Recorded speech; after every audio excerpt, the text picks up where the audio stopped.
先天不足和各种失误导致俄军是不断的溃败。俄军以及美国还有西方以及乌克兰他们这几家的各种表现呐，那是我们未来的前车之鉴。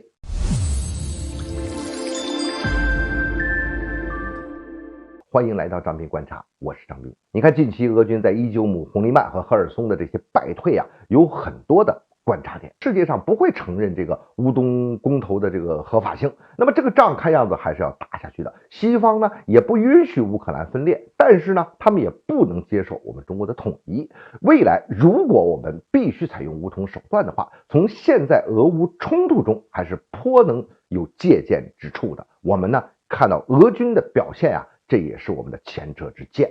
这第一，我们一定要认识到啊，无论做什么事，目的一定要清晰，意志一定要坚定，内部一定要高度统一。你看俄罗斯啊，它公布了它特别军事行动的几个目标，但是呢，这个目标有很大的模糊性。你就比如说，到底什么叫做这个去军事化呀？它也没有一个详细的内容和可以量化的这么一个标准。最根本的问题呢，还是出在俄罗斯的内部和它的高层。你看这个普京呢，属于这个温和派，政治底色上呢，他其实是带有亲西方色彩的。他要和内部的民族主义强硬派做各种平衡和妥协。内部的亲西方反对派啊，虽然目前他还没有什么政治能力，但是他能给你造成扰动啊。所以这些因素啊，全部叠加在一起，是严重影响这个意志力，表现在军事上就出现了很多难以解释的失误。这第二呢，必须提升自己的核威慑能力。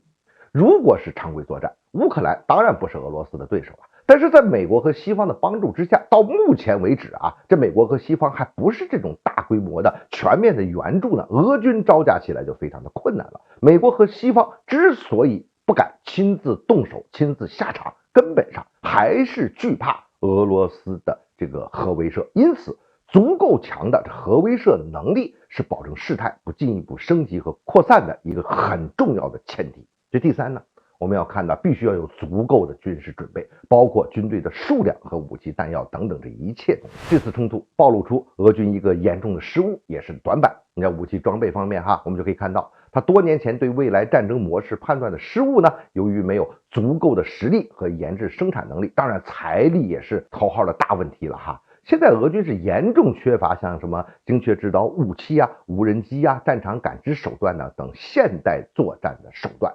这第四，你这决心啊一下来之后，这动作上一定要果敢。你既然都采用了军事手段，那动作就要快，手段就要猛啊！如果我们以后要动手的话，一定不能在乎那些什么瓶瓶罐罐啊，像电力啊、能源啊、通信啊，一定要做到有效的打击，或者是有效的控制，垄断战场事态和战场信息。那绝不能有这种菩萨心肠，出手越快越果断，这损失就越小。俄乌冲突至今在这方面呢，你看看俄罗斯在这方面还是这个犹犹豫豫、拖泥带水的。一方面呢是他意志力方面的问题，内部很多东西他统一不起来；另一方面就真的是这个国力有限了，他也真没这个能力。